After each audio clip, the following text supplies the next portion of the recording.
చాలా విషాదకరమైనటువంటి వార్త. BRS party శాసనసభ్యులు జూబ్లీహిల్స్ నియోజకవర్గం నుంచి ఎమ్మెల్యేగా ఉన్నటువంటి మాగంటి గోపీనాథ్ ఇవాళ ఉదయం 5:45 తుదిశ్వాస విడిచారు. ఈ మేరకు ఏఐజీ ఆసుపత్రి వర్గాలు అధికారికంగా దీన్ని ధృవీకరించాయి. ఒకసారిగా జూబ్లీహిల్స్ నియోజకవర్గ ప్రజలు, ముఖ్యంగా బీఆర్ఎస్ పార్టీ నాయకులు, శ్రేణులు, కార్యకర్తలు తీవ్ర విషాదంలో మునిగిపోయారు. సో బిగ్ లాస్ నిజానికి బీఆర్ఎస్ పార్టీకి. ప్రస్తుతం మనతో ఉన్నారు బీఆర్ఎస్ పార్టీ సీనియర్ నాయకులు డాక్టర్ రాకేష్ గారు, అలాగే రాజకీయ విశ్లేషకులు వి ప్రకాష్ గారు మనకు లైవ్లో జాయిన్ అవుతున్నారు. గుడ్ మార్నింగ్ అండి. ఎస్ రాకేష్ గారు, చాలా యాక్చువల్గా చాలా విషాదకరమైన వార్త. ఇవాళ దీన్ని డిస్కస్ చేస్తాం అనుకోలే మనం. సో చాలా విషాదకరమైన వార్త. బీఆర్ఎస్ పార్టీ ఎమ్మెల్యే గోపీనాథ్ మరణించడం మీ పార్టీకి ఎంత తీవ్ర విషాదం? నిజంగా గోపీనాథ్ గారు అంటే జరిగిపోయారనేది, అంటే ఇవాళ మార్నింగ్ జరిగిపోవడం చాలా దురదృష్టకరమైనటువంటి విషయం. ఒక గొప్ప మానవతావాది, తన గురించి కంటే ఎక్కువగా తన కార్యకర్తల గురించి, తన కాన్స్టిట్యున్సీ గురించి ఆలోచించేటటువంటి గొప్ప నాయకుడు మాగంటి గోపీనాథ్ గారు. నిజంగా చెప్పాలంటే అది ఆయన మరణం కాదు, సహజ మరణం కాదు.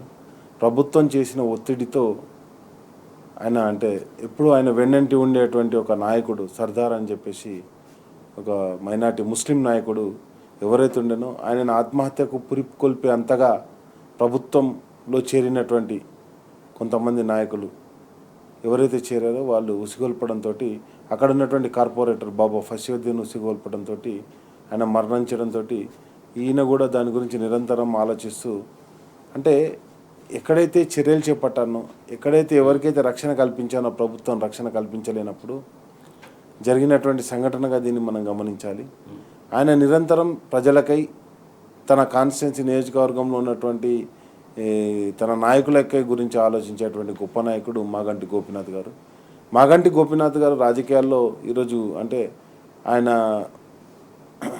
యూత్ నాయకుడిగా హైదరాబాద్, అంటే టీడీపీలో హైదరాబాద్ యూత్ వింగ్ ప్రెసిడెంట్గా, అదేవిధంగా వివిధ దశల్లో ఆయన నాయకత్వం వహిస్తూ వచ్చి ఈసారి మూడోసారి ఆయన ఎమ్మెల్యేగా ఎలక్ట్ కావడం. పార్టీలో జాయిన్ అయిన దగ్గర నుంచి, అంటే టీడీపీని వీడి మారిన రాజకీయ పరిస్థితుల నేపథ్యంలో ఆయన బీఆర్ఎస్ పార్టీలో జాయిన్ అయ్యారు. వచ్చిన తర్వాత నుంచి కూడా ఆయన పార్టీ కోసం చూపించినటువంటి కమిట్మెంట్ ఎట్లా ఉంది? ఈరోజు నగర అధ్యక్షుడిగా, అంటే సిటీ ప్రెసిడెంట్గా, అదేవిధంగా నిరంతరం పార్టీ గురించి ఆలోచిస్తూ ఏ కార్యక్రమం జరిగినా తను ముందుండి నడిపించేటువంటి గొప్ప నాయకుడు మాగంటి గోపీనాథ్ గారు.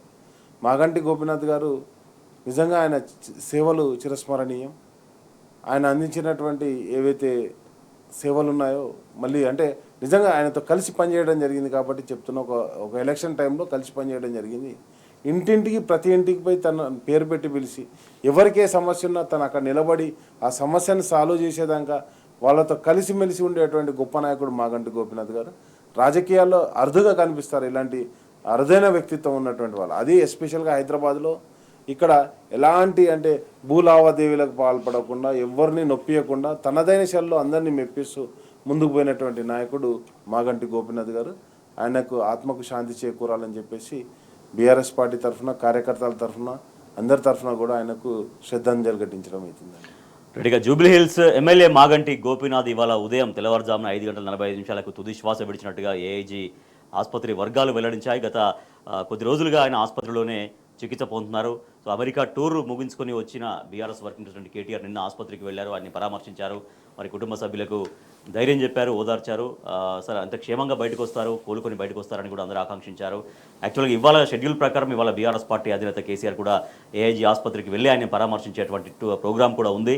కానీ అంతలోనే ఈ విషాదం జరిగింది. జూబ్లీహిల్స్ ఎమ్మెల్యే మాగంటి గోపీనాథ్ మృతితో జూబ్లీహిల్స్ నియోజకవర్గ ప్రజలు, బీఆర్ఎస్ పార్టీ శ్రేణులన్నీ కూడా తీవ్ర విషాదంలో మునిగిపోయాయి. ఇక జూబ్లీహిల్స్ ఎమ్మెల్యే మాగంటి గోపీనాథ్ కన్నుమూశారు. ఆయన కుటుంబ సభ్యులకు ఆయన మృతి పట్ల తీవ్ర సంతాపాన్ని వ్యక్తం చేశారు, తీవ్ర సానుభూతిని వ్యక్తం చేశారు బీఆర్ఎస్ పార్టీ అధినేత కేసీఆర్. ఒక్కసారిగా అటు జూబ్లీహిల్స్ నియోజకవర్గ ప్రజలు, బీఆర్ఎస్ పార్టీ శ్రేణులు, నాయకులు, కార్యకర్తలందరూ కూడా తీవ్ర విషాదంలో మునిగిపోయారు. వి ప్రకాష్ గారు మనకు లైవ్లో ఉన్నారు, రాజకీయ విశ్లేషకులు. చేస్తారు ప్రకాష్ గారు, నిజంగా ఈ సబ్జెక్ట్ మనం మాట్లాడుకుంటాం అనుకోలేదు. ఆయన క్షేమంగా బయటకు వస్తారు, కోలుకొని బయటకు వస్తారు అనుకున్నాము. కానీ ఇంతలోనే పెను విషాదం జరిగింది.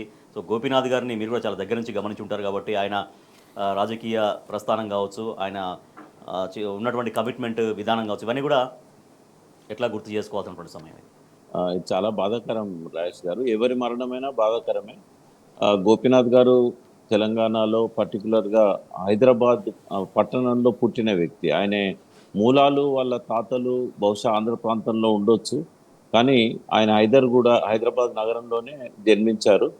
ఆ, తెలంగాణ ఆవిర్భావ దినం మొన్న 2 జూన్ 62వ బర్త్డే కూడా ఆయన జరుపుకున్న తర్వాత జస్ట్ వారం రోజులు కాకముందే ఆయన మరణించడం అనేది బాధాకరం. గతంలో 1983లో తెలుగుదేశం పార్టీ ఆవిర్భవించినప్పుడు అందులో సభ్యునిగా ఆయన చేరడం జరిగింది. తర్వాత 85 నుంచి 92 వరకు తెలుగు యువత ప్రెసిడెంట్గా అతన్ని ఎన్టీ రామారావు గారు నామినేట్ చేయడం జరిగింది. ఆ తర్వాత చాలా చిన్న పదవులే వచ్చాయి. డైరెక్టర్ హైదరాబాద్ అర్బన్ డెవలప్మెంట్ అథారిటీకి 87 నుంచి 89 రెండు సంవత్సరాలు. తర్వాత consumer forum, Hyderabad district consumer ఫోరంలో 89 నుంచి 93 వరకు చేశారు ఆయన. ఆయనకు ఒక కుమారుడు, 2 కుమార్తెలు. ఆ, గత 3 వరుస శాసనసభ ఎన్నికలలో 2014లో తెలుగుదేశం పార్టీ టికెట్ ఆయనకు లభించింది. ఎమ్మెల్యేగా ఎన్నికైన తర్వాత అప్పుడు ఆయన ఎంఐఎం క్యాండిడేట్ పైన నవీన్ రెడ్డి పైన గెలిచారు ఒక 9,000 ఓట్లతోని. తర్వాత టిఆర్ఎస్లోకి రావడం జరిగింది. టిఆర్ఎస్లో ఉండి జూబ్లీహిల్స్ ఏరియాలో తన అభివృద్ధి కార్యక్రమాల్లో చురుగ్గా పాల్గొనేవారు. ఆ, ఒక్కసారి కాకుండా 10 సార్లు అయినా తిరిగి అభివృద్ధి కోసం కొన్ని నిధులు సీఎం గారి దగ్గర తీసుకెళ్లడం కానీ, కేటీఆర్ గారిని తీసుకెళ్లి కార్యక్రమాలను ఆవిష్కరించడం కానీ, ఆ తర్వాత వరుసగా 3 సార్లు, ఒకసారి విష్ణువర్ధన్ రెడ్డి గారి మీద కాంగ్రెస్ నుంచి ఆయన పోటీ చేసినప్పుడు 16,000 మెజార్టీ వచ్చింది. మొన్న అజారుద్దీన్ మీద 16,000 మెజార్టీతోనే మళ్ళీ గెలిచారు. ఎస్ అంటే ప్రతి ఎన్నికల్లో కూడా మెజార్టీ పెరుగుతూ వచ్చింది ఆయన. సో ఆయన కుటుంబానికి సానుభూతి, అదేవిధంగా ప్రకాష్ ఆయన గారు, అంటే ఆకాంక్ష. మీరు ఆయన ప్రస్థానంలో అంటే మామూలుగా మీకు ఇంటరాక్షన్ ఉండేనా ఏమన్నా సబ్జెక్టుల వారీగా ఉన్నది ఎప్పుడైనా ఉన్నది కూర్చొని ఆయన మాట్లాడుకున్న ఎప్పుడు సందర్భాలు కలిసినా ఏమైనా కూడా ఉన్నాయా? ఎప్పుడు ఎప్పుడు కలిసినా కూడా చాలా ప్రేమగా మాట్లాడేవాడు. ఏమన్నా విషయాలు ఉంటే కేసీఆర్ గారికి చెప్పండి, పార్టీకి సంబంధించిన అంశాల మీద కలిసినప్పుడు నాతోని మాట్లాడేవారు. ఏదన్నా అవసరం ఉన్నప్పుడు కూడా ఫోన్ చేస్తే తను వెంటనే రెస్పాండ్ అయ్యి ఆ, ఒక గౌరవాన్ని ఆయన తప్పకుండా ప్రదర్శించండి నా పట్ల. చాలా బాధాకరం. నాకు కూడా ఆయన వ్యక్తిగతంగా నాకు కూడా లాస్ ఆయన, ఎందుకంటే ఒక మంచి వ్యక్తి, ఎన్నడూ కూడా ఆయన వివాదాస్పదం కాలేదు. జూబ్లీహిల్స్ ఆ, నియోజకవర్గం వరకే పరిమితమై అతను కార్యక్రమాలు చేపట్టినా కూడా పార్టీకి అదొక ఆ, తీరని నష్టం అని చెప్పొచ్చు. ఇవాళ అక్కడ స్లమ్స్ ఎక్కువ ఉంటాయి, మీకు తెలిసిందే కదా. ఆ, ఆకాశ హార్మ్యాలు ఉన్నా, ధనవంతులు ఎక్కువ మంది ఉన్నా కూడా అంతకంటే ఎక్కువగా పేదవాళ్ళు ఉండే ప్రాంతం జూబ్లీహిల్స్. అనేక స్లమ్స్ ఉంటాయి. ఆ స్లమ్స్లలో వాళ్ళకందరికీ ఆ సమస్యలను, నీటి సమస్య కానీ, డ్రైనేజ్ సమస్య కానీ, వాళ్ళకి పెన్షన్స్ విషయాలలో కానీ, వాళ్ళకి రావాల్సిన అన్ని అంశాలలో ఆయనే నిత్యం పనిచేస్తూ ఉండేవాడు. ఎప్పుడు కూడా ఇంటి దగ్గర ఉండడం కాకుండా పొద్దున్న లేవగానే జనంలోకి వెళ్ళడం. ఈ హైదరాబాద్లో ఒక 10 మంది ఎమ్మెల్యేలు 3 టైమ్స్ గెలిచారు అని అంటే అవును. వాళ్ళందరూ ప్రజలతో ఉన్న అనుబంధం, ప్రభుత్వంతో రైట్. వాళ్ళకున్న పలుకుబడితో డబ్బులు తీసుకెళ్లి అనేక కార్యక్రమాలను వాళ్ళు నిర్విఘ్నంగా జరుపుకోవడం. సో గోపీనాథ్ గారు కూడా ఆయన అందులో ముందున్నారు. సో ఆయన మూలాలు ఎక్కడున్నా కూడా తెలంగాణ బిడ్డగానే గుర్తిస్తాం. ఎందుకంటే పుట్టిన తెలంగాణ, ఆయన చదువుకున్న తెలంగాణ, రాజకీయం చేసిన తెలంగాణ. కాబట్టి ఆయనది బాధాకరం, విషాదకరం కూడా. ఇవాళ రైట్.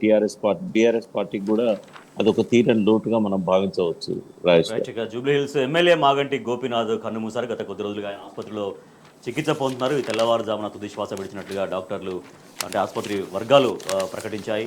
సో ఒక్కసారిగా తీవ్ర విషాదంలో మునిగిపోయారు బీఆర్ఎస్ పార్టీ నాయకులు, కార్యకర్తలు శ్రేణులు, అలాగే జూబ్లీహిల్స్ నియోజకవర్గ ప్రజలు కూడా. ఆయన మృతి పట్ల తీవ్ర దిగ్భ్రాంతి వ్యక్తం చేశారు బీఆర్ఎస్ పార్టీ అధినేత కేసీఆర్. వారి కుటుంబానికి తీవ్ర సంతాపాన్ని, సానుభూతిని ప్రకటించారు.